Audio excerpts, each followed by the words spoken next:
Hey, math minds. Today we're solving a geometric brain teaser that looks simple, but has a clever twist. Ready? Here's the setup.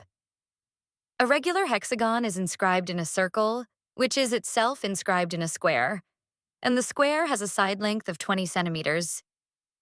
So the question is, what's the length of each side of the hexagon? Let's break this down.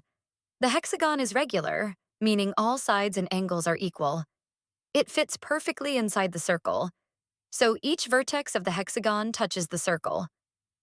That means each side of the hexagon spans two radii of the circle that are 60 degrees apart.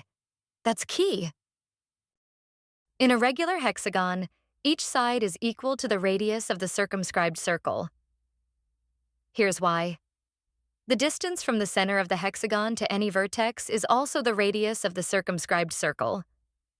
A regular hexagon can be divided into 6 equilateral triangles by connecting each vertex to the center of the hexagon.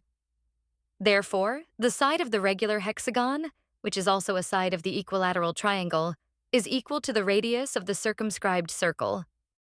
Since the circle fits perfectly inside the square, its diameter equals the side of the square, 20 centimeters.